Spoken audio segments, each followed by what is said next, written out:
Chapter 8. Belle sprung from her stone stool to hug Caden as he entered Haven. Caden drew her close, breathing in her familiar floral scent.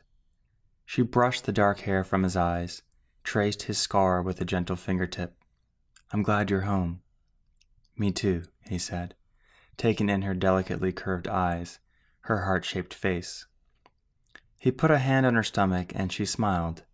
Then, with a brush of her hand on his forearm, she let him be. "That makes 3 of us," said a wary old man at the obsidian table. Rahz, Haven's leader. Caden brought his satchel of earthlights for his inspection. The ceiling's green earthlight shard shone upon Rahz's head of gray-flecked brown hair, worn down on the edges. He had no doubt been pulling at them as he tried to decipher the movements of the sentinels he so religiously tracked. Rahz sat up straighter on his stool, pretending not to inspect the take as he addressed Caden. "What took you so long?" "Getting more of these." "You have the best technique. Tell me what happened." Caden hesitated, knowing Rahz would chew him out for letting the sentinel see him. "I don't want to lose you," said Rahz. Caden knew how important he was to their resistance. With the terma, others also gained the effects of enhanced senses, but he could do more. He could use heighten, sharpening his senses further. He could look back with retain and recall, and, perhaps more critically, he could look forward with predict. "Look, there's more you need to know about tonight," said Caden. "Go on." "The new director had his first meeting with the Rahz. I couldn't hear much, but when I saw his smile I knew he was trying to get away with something." Caden reached into the satchel and pulled out the 6th terma bulb he had cut from the plant. "It all made sense not long after, when I found this."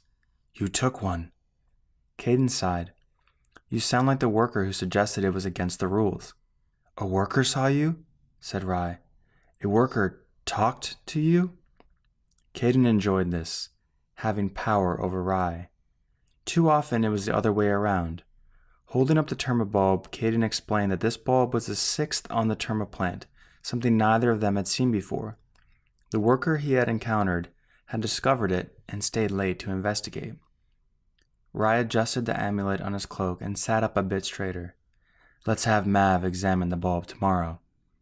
"But what does it mean?" said Caden. "You already figured the first implication," said Rahz. "That the new director wants to gain favor with the Rahz through a larger yield harvest." "Yes, and?" "The Rahz don't yet know what he's doing." "Strange behavior from a director, don't you think?" "He's acting out, sure. Maybe he wants to become a Rahz himself. With enough favor."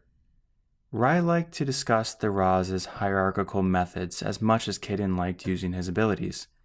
But Caden didn't have the wits to do so now. Caden diverted his attention to his hands, where he found himself fingering his stump of a left pinky. Then he felt his entire body losing the ability to hold himself up. "I've got to rest before my head hits the stone," he said, knocking on the table. "That's fine," said Rahz. "Then I won't ask you to inspire me with the memory of what happened. You did retain it, right?" "Yes, but inspiring you now would be too expensive anyway." His allocation of terma was running out. "True enough," said Rahz.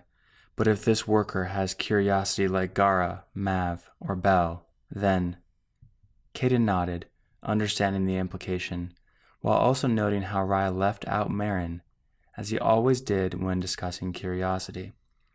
Caden's head started to droop from fatigue. "You're right. Get your rest. You'll need it.